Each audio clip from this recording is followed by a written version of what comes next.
This diagram is representing what we would expect a typically developing child to look like on their tummy. The child is pushing up into an extended motor pattern off the supporting surface using the arms. The upper trunk is raised off the surface, but the lower arms, lower trunk and legs remain in a weight-bearing position to provide stability.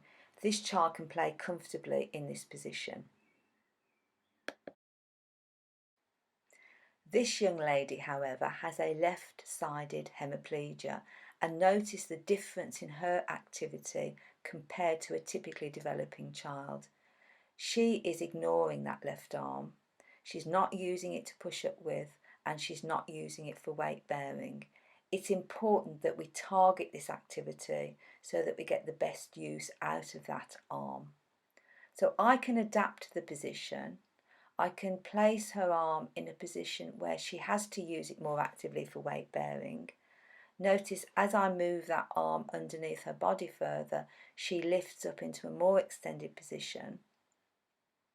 I would explain this to Mom and ask if she could possibly practice doing this at home little and often.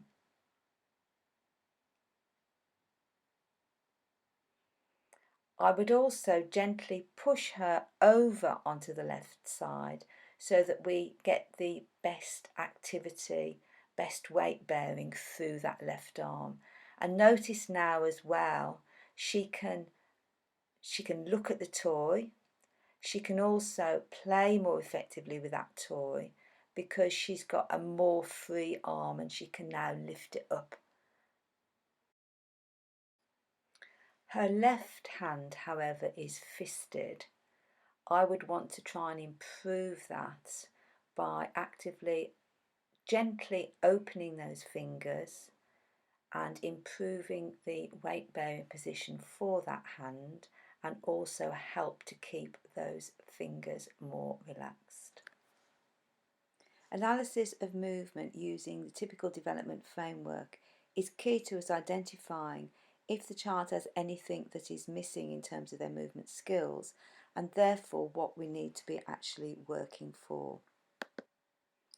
Having identified what might be missing, we then need to practice with the affected side so that we allow the possibility of motor learning, and we also allow the possibility of keeping the affected side more subtle and more relaxed.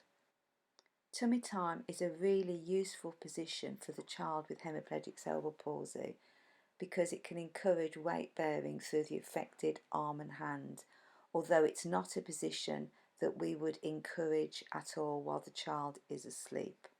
If you have any questions, please do not hesitate to contact me. Thank you for watching the video and I hope you found it useful.